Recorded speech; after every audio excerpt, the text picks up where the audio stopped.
বন্ধুরা নমস্কার।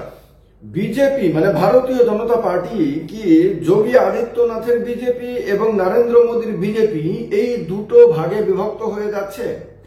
বিজেপি কি 1964-এ যেরকম ভাবে ভারতের কমিউনিস্ট পার্টি সিপিআই দুটো ভাগে বিভক্ত হয়ে গিয়ে সিপিআই এবং সিপিআইএম এই দুটো দলে পরিণত হয়েছিল, অর্থাৎ নতুন একটা পার্টির জন্ম হয়েছিল সিপিআইএম নামে, ঠিক তেমন ভাবে ভারতীয় জনতা পার্টিও কি আগামী দিনে এরকম ভাবে আড়াআড়ি ভাবে বিভক্ত হওয়ার সম্ভাবনা দেখা দিয়েছে? কারণ হলো যোগী আদিত্যনাথের সঙ্গে নরেন্দ্র মোদীর অমিত শাহের যে একটা আপনার সমস্যা রয়েছে সেটা সর্বজনবিদিত, সেটা নিয়ে নতুন করে বলার কোনো কারণ নাই। কিন্তু সাম্প্রতিক কালে যোগী আদিত্যনাথ যে বাটেঙ্গে তো কাটেঙ্গে স্লোগান দিয়েছিলেন, সেই স্লোগানের পরিপ্রেক্ষিতে এখন তার সরকারেরই, উত্তরপ্রদেশ সরকারেরই উপমুখ্যমন্ত্রী, যিনি বারবার মুখ্যমন্ত্রী হতে চেয়েছেন, যিনি অমিত শাহের খুব কাছের লোক, যিনি নরেন্দ্র মোদীর প্রিয়জন, তিনি বলেছেন যে যোগী আদিত্যনাথের স্লোগান বিজেপির স্লোগান না, সমগ্র বিজেপি এটাকে অ্যাপ্রুভ করে না। বিজেপির স্লোগান হলো এক রহেঙ্গে তো সেফ রহেঙ্গে, অর্থাৎ যে স্লোগানটা নরেন্দ্র মোদী দিয়েছেন তার বক্তব্য অনুসারে সেইটাই বিজেপির সমস্ত নেতা কর্মীর স্লোগান। আদিত্যনাথের স্লোগানকে তিনি বিজেপির স্লোগান মানতে রাজি না, বরং বলেছেন যে আদিত্যনাথ কিসের পরিপ্রেক্ষিতে, কখন, কোন অবস্থাতে দিয়েছেন, কেন দিয়েছেন সেটা তিনি বলতে পারবেন। অর্থাৎ যোগী আদিত্যনাথ, যিনি বিজেপির অন্যতম পোস্টার বয়, নরেন্দ্র মোদীর পরে যদি বিজেপিতে সবচেয়ে শক্তিশালী পোস্টার বয় সারা ভারতবর্ষে মানে সর্বভারতীয় রাজনীতিতে বিজেপিতে কেউ থেকে থাকেন, তিনি হলেন যোগী আদিত্যনাথ। তিনি আরএসএস এর স্বয়ংসেবক না হলেও আরএসএস এর খুব প্রিয়, তার হিন্দুত্ববাদ খুব শক্তিশালী হিন্দুত্ববাদ বলে আরএসএস মনে করে। তার কারণে আরএসএস এর সরসংঘ চালককে আপনারা দেখবেন নরেন্দ্র মোদীর সঙ্গে সাম্প্রতিককালে কোনো 1-to-1 বৈঠক করেননি, অমিত শাহের সঙ্গে করেননি, জেপি নাড্ডার সঙ্গেও সাম্প্রতিককালে এরকম বৈঠক করেননি, যা করেছেন যোগী আদিত্যনাথের সঙ্গে। আমি একটা ভিডিওতে বলেছিলাম আপনাদের। তার মানে ঘুরিয়ে ফিরিয়ে আরএসএস এটা বোঝানোর চেষ্টা করছে যে তারা যোগী আদিত্যনাথকে নিয়ে চলতে চায়। তাহলে যোগী আদিত্যনাথকে কেন্দ্র করে বিজেপির মধ্যে এরকম অবস্থা কেন? অজিত পাওয়ার অন্য একটি দলের নেতা, যদিও তিনি বিজেপির বন্ধু, এখন তার দল এনসিপি এখন বিজেপির সঙ্গে আছে, মহায়ুতি বা এনডিএতে আছে, সে অজিত পাওয়ার বলে দিয়েছেন যে মহারাষ্ট্রে যোগী আদিত্যনাথের স্লোগান বাটেঙ্গে তো কাটেঙ্গে স্লোগান চলবে না। তিনি সরাসরি এই স্লোগানের বিরোধিতা করেছেন। পঙ্কজা মুন্ডে, গোপীনাথ মুন্ডের মেয়ে, উনি এই স্লোগানের বিরোধিতা করেছেন।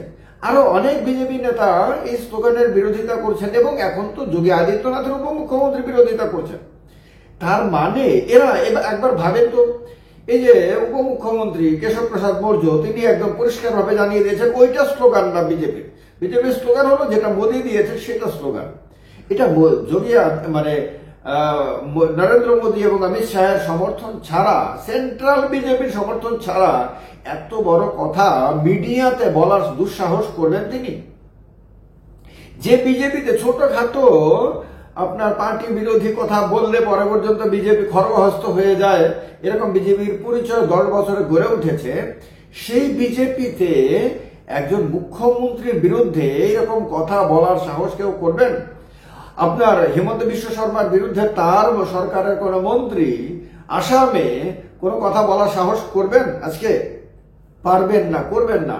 এমনকি প্রাক্তন মুখ্যমন্ত্রী সর্বানন্দ সোনোয়াল পর্যন্ত দুঃসাহস করবেন না আপনার হিমন্ত বিশ্ব শর্মার বিরুদ্ধে একটা লাইন বলার। গুজরাটের মুখ্যমন্ত্রীর বিরুদ্ধে সেই রাজ্যের কোন নেতা বলার সাহস করবেন না। এরকম বিভিন্ন রাজ্যের যেখানে যেখানে বিজেপি সরকার রয়েছে সেখানে সেখানে আপনারা একবার তাকিয়ে দেখেন, সেখানে কোনো বিজেপি নেতা সেই রাজ্যের মুখ্যমন্ত্রীর বিরুদ্ধে কথা বলছেন এবং তারপরেও বিজেপিতে তার কোনো প্রবলেম হচ্ছে না। এটা অকল্পনীয়। এইরকম একটা রিস্কি পজিশনে তিনি এরকম কথা বলতে পারলেন, তার মানে ডিভিশন তৈরি হয়ে গেল। আবার দেখা গেছে কঙ্গনা রানাওয়াত, তিনি বিজেপির এমপি, তো কঙ্গনা রানাওয়াত আবার যোগী আদিত্যনাথের সমর্থনে দাঁড়িয়েছেন। এই যে খেলাগুলো চলছে বিজেপিতে, এটা কি বোঝাচ্ছে? বিজেপি তার আদর্শগত অবস্থান থেকে অনেক দূরে সরে গেছে।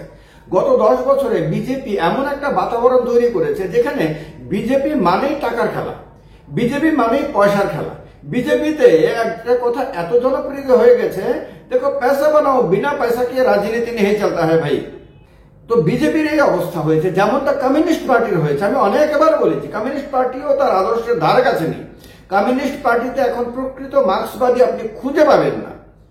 তারা শুধু সিপিএম করে, সিপিএম করে একটা রাজনৈতিক দল করে, ইলেকশনে লড়ে, ইলেকশনে লড়লে, ইলেকশনে জিতলে মন্ত্রী টন্ত্রী হওয়া যায়, এমএলএ হওয়া যায়, কিছু সরকারি সুযোগ সুবিধা, কিছু সরকারি ক্ষমতা টমতা পাওয়া যায়, মানুষও তাদের মানে চতুর্দিকে ঘোরাফেরা করে। হ্যাঁ, তারা হোমরা চোমরা কেউ কেটা হয়ে সমাজে একটা বিশেষ কিছু মান মর্যাদা পান। এই কারণে তারা রাজনীতি করেন। এখন আর তারা মার্ক্সবাদের ম জানেন না, ম বোঝেন না, ম এর সঙ্গেও কোনো সম্পর্ক নয় তাদের। সুতরাং না কমিউনিস্ট পার্টির নেতারা না কমিউনিস্ট আছেন, না বিজেপির লোকরা এখন আর আদর্শবাদী আছেন, না তারা রাষ্ট্রবাদী, না তারা হিন্দুত্ববাদী, না তারা কিছু। তারা শুধু বিজেপি করেন, তারা শুধু রাজনীতি করেন। রাজনীতি করলে ভাই নানান আরামে আয়েসে থাকা যায়। আর সমাজে রাজনীতিতে আসার আগে তাদের কোনো দাম ছিল না, অনেক অধিকাংশেরই তো কোনো মানে কেউ চিনত না। তারা যদি বিজেপিতে এসে বিজেপিতে কোনো পদ না পেত তাহলে তাদেরকে কেউ চিনত না। কালকে যদি তাদেরকে পদচ্যুত করা হয়, তারা কালকে যদি বিজেপিতে তাদের কোনো মানে কোনো অবস্থান না থাকে, কোনো গুরুত্বপূর্ণ কোনো পজিশন না থাকে, তাদের এই সমাজে তাদের কোনো 5 পয়সা ভ্যালু থাকবে না। তো এই কারণে বিজেপিতে একটা কথা বলা হয় খুব বেশি, ভাজপা সে নিকল কে আপকো কোন চিনেগা, কোন জানেগা। কারণ হলো তাদের বিশ্বাস যে তাদের কোনো নিজস্ব কোনো সত্তা কিছু নাই, তাদের নিজস্ব কোনো আলাদা অস্তিত্ব নাই, নিজস্ব কোনো গুরুত্বই নাই এই সমাজ ব্যবস্থাতে, যে বিজেপি থেকে আলাদা হয়ে তারাও এই সমাজে নিজের নামের জোরে টিকে থাকতে পারবেন, নিজের নামের জোরে তারা পরিচিত হতে পারবেন। এটা কেন? বিজেপি তার আদর্শগত অবস্থান থেকে যোজন মাইল, শত শত যোজন মাইল, লক্ষ লক্ষ কোটি কোটি যোজন মাইল দূরে চলে গেছে। এই চলে যাওয়ার কারণে এখন একটা স্লোগান নিয়ে বিজেপি দুটো ভাগে বিভক্ত হয়ে গেছে।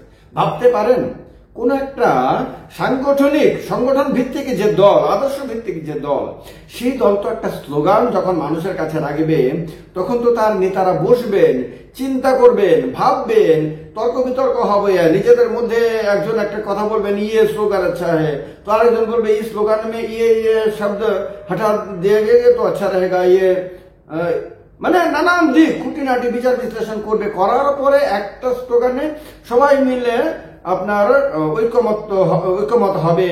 একমত হওয়ার পরে সেই স্লোগানটাকে সবাই মিলে সব দিক থেকে তারা তুলবে। প্রথমে তাদের শীর্ষ নেতা তুলবে, তারপর তাকে সবাই ফলো করবে। এটাই তো সিস্টেম হওয়ার কথা। কিন্তু আজকে কি হয়েছে? নরেন্দ্র মোদী বলছেন এক রহেঙ্গে তো সেফ রহেঙ্গে, যোগী আদিত্যনাথ বলছেন তো বটেঙ্গে তো কাটেঙ্গে। এখন আদিত্যনাথ বিজেপির অন্যতম শীর্ষ নেতা, তিনি উত্তরপ্রদেশের মুখ্যমন্ত্রী। এটা খেয়াল রাখতে হবে, সব মুখ্যমন্ত্রী সমান, কিন্তু উত্তরপ্রদেশের মুখ্যমন্ত্রীর রাজনৈতিক গুরুত্ব অনেক অনেক বেশি। গুজরাটের মুখ্যমন্ত্রী কি বলছেন না বলছেন দেশের মানুষ খবরই রাখেন না, কিন্তু উত্তরপ্রদেশের মুখ্যমন্ত্রীর দিকে সারা দেশের মানুষ নজর দিয়ে থাকেন। সে উত্তরপ্রদেশের মুখ্যমন্ত্রী, তাকে নিয়ে বিজেপির অনেকে, সাধারণ কর্মীদের মধ্যে অনেকে আছে যারা স্বপ্ন দেখে যে তিনি আগামী দিনে দেশের প্রধানমন্ত্রী হবেন। তাকে নরেন্দ্র মোদীর স্থলাভিষিক্ত করার স্বপ্ন দেখেন অনেকে। সেই মুখ্যমন্ত্রী একটা স্লোগান দিয়েছেন, আর সেই স্লোগানের বিরোধিতা দলের নেতারা করছেন। বিজেপি দল হিসাবে তো যারা আদিত্যনাথের স্লোগানটা দিচ্ছে, বিরোধিতা করছেন, তাদেরকে তো পার্টির সঙ্গে সঙ্গে শোকজ করার কথা। তোমাকে কে এত বড় পাওয়ার দিল, তুমি কিসের ভিত্তিতে এটা তুমি বিরোধিতা করছো, তার শোকজ করার কথা, এবং শোকজ করার পরে পার্টি তাকে বহিষ্কার করার কথা। করছে না তো। কেন করছে না? করছে না এই কারণে যে পার্টিটা দুটো ভাগে বিভক্ত হয়ে গেছে। এখনো নামে সবাই বিজেপি আছে, কিন্তু কার্যক্ষেত্রে তারা ডিভাইডেড। এই ডিভিশন কখন হয়? যখন আদর্শগত অবস্থান যখন দুর্বল হয়। তার কারণে বিভিন্ন দিকের বিভিন্ন উপসর্গগুলো স্পষ্ট চোখের সামনে প্রতীয়মান হচ্ছে। ভালো থাকবেন। জয় হিন্দ, বন্দে মাতরম।